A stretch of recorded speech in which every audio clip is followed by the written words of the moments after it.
Welcome to Public Health on Call, a podcast from the Johns Hopkins Bloomberg School of Public Health, where we bring evidence, experience, and perspective to make sense of today's leading health challenges. If you have questions or ideas for us, please send an email to publichealthquestion@jhu.edu. That's publichealthquestion@jhu.edu for future podcast episodes. This is Grace Fernandez, assistant producer of Public Health on Call. This year, the Institute for Global Tobacco Control at the Johns Hopkins Bloomberg School of Public Health turned 25. To celebrate this milestone, Joanna Cohen, director of the Institute, and founding director Jonathan Samet talk about the Institute's work over the last 25 years, from efforts to end the tobacco epidemic to the regulation of e-cigarettes. Just a note that this podcast was also recorded as a video. The link to watch the conversation is in the show notes. Let's listen. Welcome to a special edition of Public Health on Call. I'm Stephanie Desmon. Today, we are going to talk with Joanna Cohen, who is the current director of the Institute for Global Tobacco Control at the Johns Hopkins Bloomberg School of Public Health, and John Samet, the founding director of the Institute and former chair of the Department of Epidemiology at Johns Hopkins School of Public Health, and the former dean of the Colorado School of Public Health. Thanks for joining me. Our topic today is the 25th anniversary of the Institute, and I wanted to talk to you a little bit about sort of how we got here and what you all are doing in this goal of winning the global tobacco war. So I'd like to start with you, John. How did the Institute come to be, and what was the goal? Well, it came to be a long time ago, obviously 25 years, in fact. I came to Johns Hopkins in 1994 to be the chair of the Department of Epidemiology, having worked on the health consequences of tobacco and its control for a long time at that point. When I arrived, Johns Hopkins really did not have a focal point for work on tobacco. I began a program in China, working with colleagues in China at the Chinese Academy of Preventive Medicine, and that became the starting point. We, as an institution, looked at how we could do global tobacco control, how we would have an institutional focus for it, and really beginning with that work in China and then moving on to other countries and expanding the base of funding, the idea for the Institute was born. By 1998, we had enough in progress that seemed like we should have an institute. And you are an international focused organization, and I'm curious why you chose that focus. Well, the tobacco problem is a pandemic. It's global. And I think at the time in the 90s, we were really beginning to see progress in the United States, but concern elsewhere. And the tobacco industry had cynically turned to other nations where there were large populations of smokers to sell its products. And clearly there was a need for working with colleagues in other countries, moving some of the lessons learned in the United States and other higher income countries to places that face really the peril of a rising use of tobacco with the aggressive and well-honed tactics of the industry. I was curious about sort of the industry and their role in all of this. I mean, were they mostly focused, Joanna, on other countries because we weren't smoking as much here in the United States? Well, they're always looking to the future of how to keep their profits as high as possible. And as John said, I mean, they saw the writing on the wall, although it's still taken decades. And we still have, millions of people who smoke in this country, and we're still going to be suffering a lot of tobacco-caused death in this country. But great news that smoking rates are going down here, and especially among kids, the lowest ever rates of smoking. But they saw huge populations, as John said, and opportunities to really push their products, and countries that might not have had as much of an ability to implement the strong policies that are needed to keep them at bay. What are some of the work that you all do currently?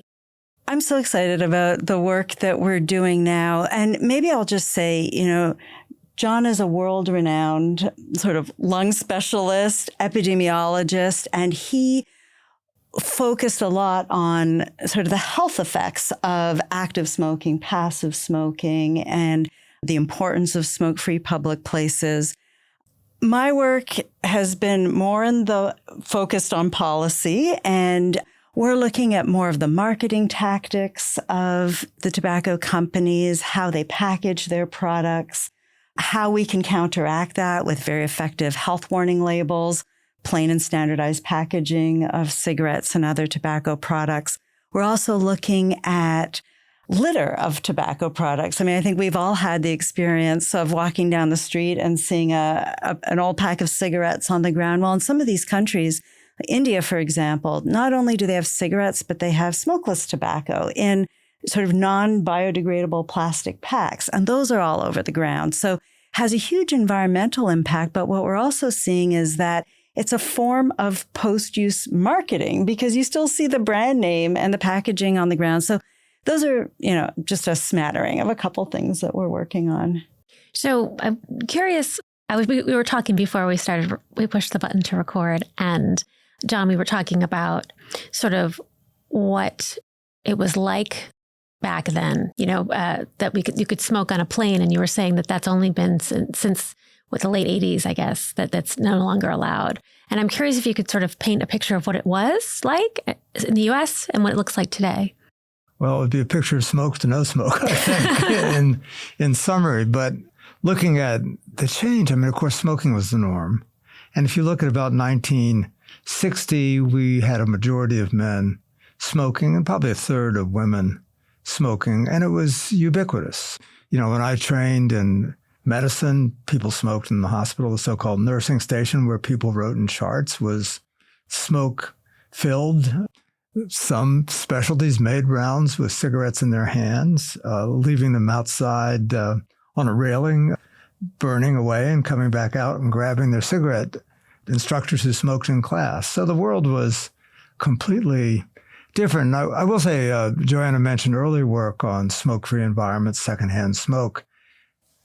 It was that evidence that tipped the balance and, showing that passive smoking caused lung cancer in people who had never smoked, for example, was part of the scientific evidence that made a difference. So the landscape of tobacco control has continually shifted from one facet of the problem or several to new ones. And I think, in general, for example, of course, there's no smoking on airplanes since the early 90s and other public transport, restaurants are smoke-free, and so on. So there's one battle won. There's still some mop-up action going on, but that battle is won. But we're on to new ones. And now we have this totally different tobacco marketplace that we'll, I'm sure, get to and discuss with various electronic products, new channels to disseminate information and misinformation about these products. So there's always an ongoing need, unfortunately, in tobacco control to do things and to counter the ever-shifting strategies of this very chameleon-like industry. And I know that there's a lot of work being done, Joanna, on tobacco control policies. So talk to me about sort of how the surveillance work you're doing and how you're sort of, reimagining the problem. Right. So one of the things that we're working on is describing the extent of tobacco marketing at the point of sale, which is the physical location where people can buy tobacco products. And one of the issues is that not only is it the people who buy the tobacco products that see all the advertising and the beautiful products displayed, but people who come in for other things also see it, including kids. And the tobacco companies are very clever, and we have documented in multiple countries that, cigarettes are placed sort of at eye level of kids, about 3 feet high. So kids can come in, they see the marketing, they see the product, and in some stores, they even have signs facing the outside. So you don't even have to go into the store to walk by and see tobacco advertising. So we've been doing studies in a number of countries that document the tobacco advertising and promotion in stores that are around schools, sort of within a certain radius of schools. And I think that's all to equip policymakers, public health professionals with evidence to help them say, look at the problem.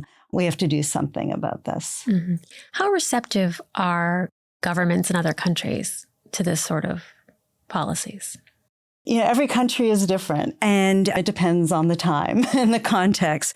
But there have been amazing advances all around the world. And I think John said that, we had learned a lot in this country and wanted to share that.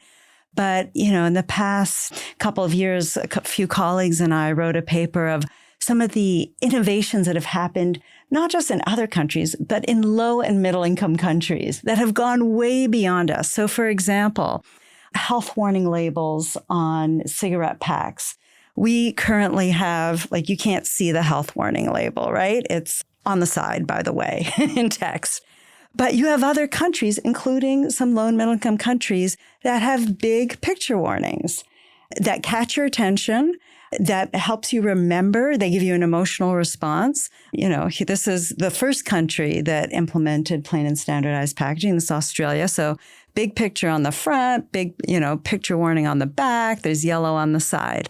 So a lot of countries have taken, what we've learned and have leapfrogged forward. There are countries that have what we call tobacco display bans. So you can walk into a store, but you won't see any tobacco products. They'll be under the counter or behind closed shelves. So you don't have that constant pull of, of the product sort of calling your name and saying, buy me. So there have been a lot of countries, including low and middle income countries, that have made a lot of advances.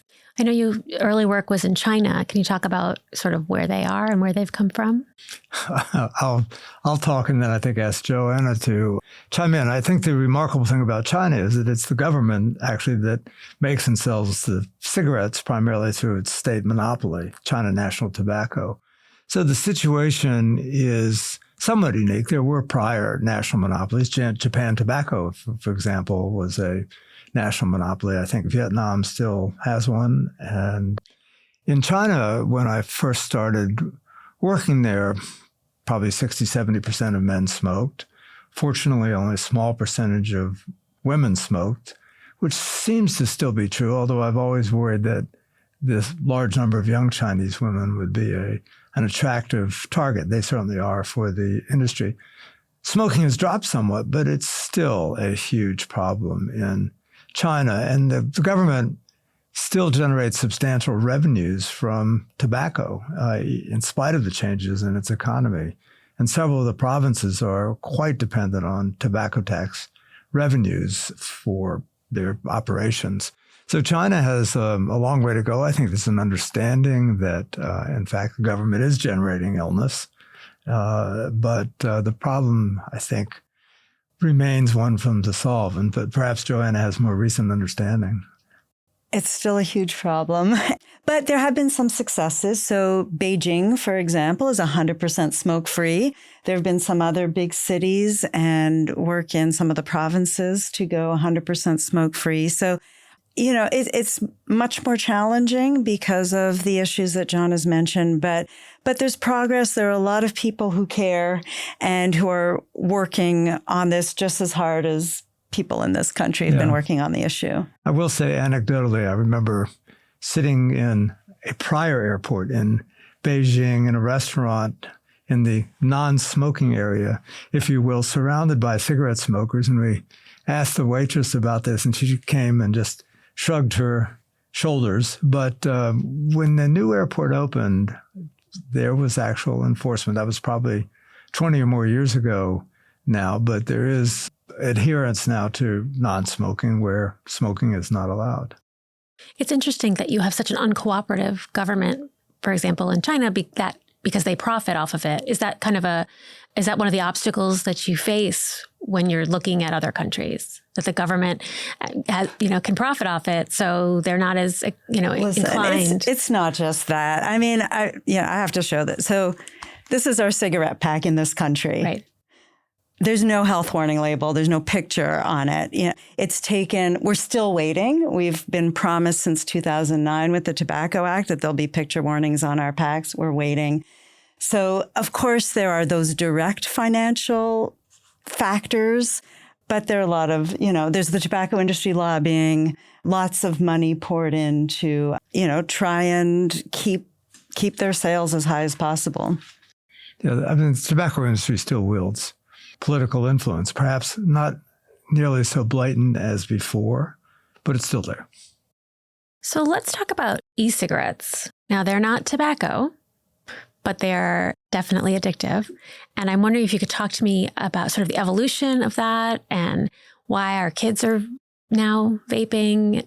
What are the ways that you can, fight that?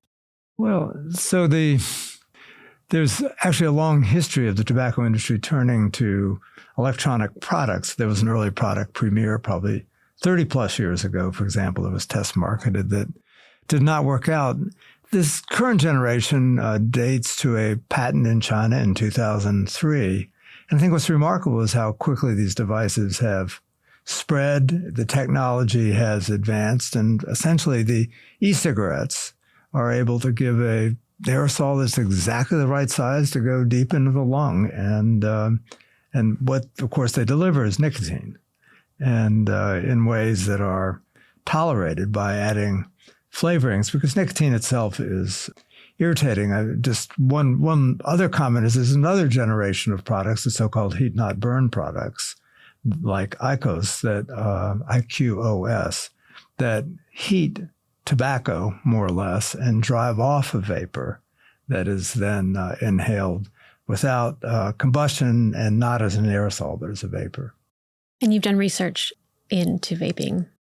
Yeah, so the Institute for Global Tobacco Control does a lot of global work, but we also do domestic work as well. And one of the studies I'm very proud of is called the Vapor Study, Vaping and E-Cigarette Use Research, study, vapor. And it's a longitudinal cohort of adults in this country who frequently use e-cigarettes. And we've been able to collect very detailed data about their devices and the liquids that people are using. And as John said, there's so much heterogeneity in the devices and even the liquids, all the flavors. It's challenging to regulate, but we're seeing changes over time. Just as the market evolves, of course, the types of devices and how that people are using them is changing as well. For the better? No.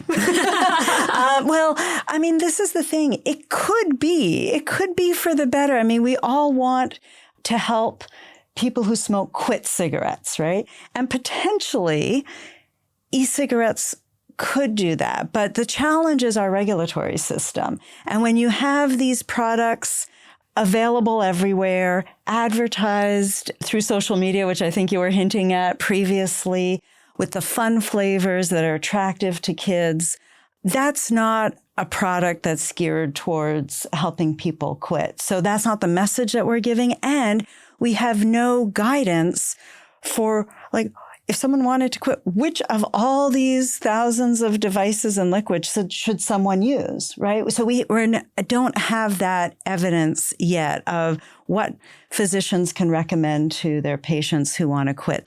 So far, not for the good, because we've seen a whole epidemic of youth starting to use these products, getting addicted to nicotine, who would not have used nicotine without these, because we're at historical levels of cigarette use. It's continued to go down. And unfortunately, this has changed that curve. But, we hope with the FDA in this country can really work to get the right regulatory framework to really use these products for good. I know you've used tax increases I know that that's been done in the United States to hopefully induce people to quit smoking. Is that a tactic that you also use internationally? Oh, yes. In fact, better in many countries than we do here. We know very well that as the price rises, youth are less likely to start smoking. And of course, at some price points, it becomes prohibitive to smoke. So a pack of cigarettes in Australia, probably $20+ Australian. Now in Colorado, you can buy a package of cigarettes for a little over $5. So there's quite a contrast. UK also very expensive. So we could do a lot with basically tax as the vehicle to raise prices, and we haven't done enough. Prices have gone up, but we have a lot that we could do in the United States. And of course, it varies state by state. In New York, Joanna, you probably know how much is a pack of cigarettes, $12 perhaps, $14? It could be. I haven't bought a pack there recently, but yes. And I know that you also did some work in Mexico. I'm wondering if you could talk to me about those efforts. Well, we're doing a lot of work in Mexico. Actually, maybe you want to start. You've been involved in their summer course for years. Sure. Maybe start with your work in Mexico. Well, so the work in Mexico dates back to the earlier times of the Institute, and we had extensive collaborations with the National Institute for Public Health, in part because with the director of one of the centers and then later the director, Mauricio Hernandez, we started a summer course in epidemiology and then epidemiology and public health. And then we had a grant from the National Institutes of Health for global tobacco control that supported the founding of a Center for Tobacco Control at the National Institute for Public Health that continues, and the Institute continues to collaborate in Mexico. Right. And we've done a lot of work in a range of areas, including illicit trade. And because one of the things the tobacco industry does to counteract proposals to increase taxes is say, well, there's going to be a whole black market and all this illicit trade of products, and there's this much illicit trade. And when you have independent studies looking at how much illicit trade there is, it's much smaller. So we've collaborated on studies related to illicit trade. We've worked on studies related to flavors of cigarettes, how people perceive them. This is actually, I have to bring my packs, but this is a pack from Mexico, and it has 3 different flavor capsules. So you can choose whenever you want to squeeze whichever one you want, or all 3 in whichever order, and get different flavors. These are very popular in many countries around the world, particularly in Latin America, but we're seeing them pop up around the world. And so, again, the tobacco industry is continuing to prey on people, trying to do whatever they can to put out new products, keep people interested. And kids see this as, we have a quote from one of my colleagues, Jenny Brown. She did some focus groups actually in the Philippines. And some of the kids said, these flavor capsules, it's like candy. You just have to press on it. You get your candy. It's very sad, but effective, unfortunately. Mm-hmm. I'm wondering, as we begin to wrap this up, where do you guys see the future of tobacco control headed? John? Well, I've made wrong predictions a bunch of times. And, the world was simple. We had basically one product. There were 20 in a pack. People smoked about a pack a day, and they were smoking less. And things seemed to be progressing nicely downward. And suddenly we have this incredibly challenging new marketplace with really the dangers of having new generations of young people hooked on nicotine. We have the global market, which is really very complex right now. And there are places where smoking is very low. I'm doing a lot of work on environmental issues in sub-Saharan Africa. Tobacco use is quite uncommon there, and we need to keep it that way in most countries. So the challenges ahead are quite varied, depending on where the epidemic is, what the country is, and what the needs are. And, frankly, what the disease patterns are that have resulted. So I think we need sort of a full armamentarium that we can use some things in sub-Saharan Africa, and what you might use in the United States is quite different. And we need to continue to innovate in our efforts to deal with these complexities. I'd like to ask actually real quick about sub-Saharan Africa. Is there a concern that tobacco companies are headed there? They have been, and there has been that concern. I know that there's not necessarily been great success yet, and which is fortunate. There are efforts to control tobacco. Some of it started with the Bloomberg and Gates initiative. So there's building tobacco control capacity is going on in sub-Saharan Africa. In particular, Northern Africa, smoking rates are high, particularly among men. But certainly would not like to see tobacco use added to the list of many threats to health in sub-Saharan Africa. Mm-hmm. And Joanna, where do you see the future?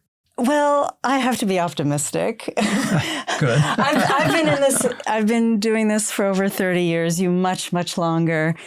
But, we're not here to continue. We want to end this as soon as possible. And I think we have our sights on the tobacco endgame.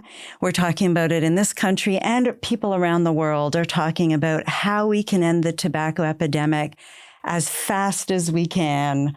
And how do we innovate to do that? We see some countries like New Zealand being very intentional about how they're moving forward in this area. And there's no reason why we can't be doing that around the world. So I'm really excited about the energy that's being brought to bringing an end to the tobacco epidemic once and for all. How likely is that? We'll get there. We will. I think the question is when. And you can look, just following up on their countries, Panama comes to mind, where I have good friends who have worked very hard on tobacco control, and tobacco prevalence below 5%. And that's true now in a few other countries. So we have made progress, but you have to realize that the, quote, tobacco industry is a relatively small number of very large corporations. And with, again, other bits and pieces of local companies, but these are companies that don't plan to go out of business. So that's really the threat to the world. Joanna Cohen, John Samet, thanks so much for joining me. Sure, delighted. Public Health on Call is a podcast from the Johns Hopkins Bloomberg School of Public Health, produced by Joshua Sharfstein, Lindsay Smith-Rogers, and Stephanie Desmon. Audio production by J.B. Arbogast, Holly Cardinale, Philip Porter, Spencer Greer, and Matthew Martin, with support from Chip Hickey. Distribution by Nick Moran. Production support from Catherine Ricardo. Social media run by Grace Fernandez and Shian Briscoe. If you have questions or ideas for us, please send an email to publichealthquestion@jhu.edu. That's publichealthquestion@jhu.edu for future podcast episodes. Thank you for listening.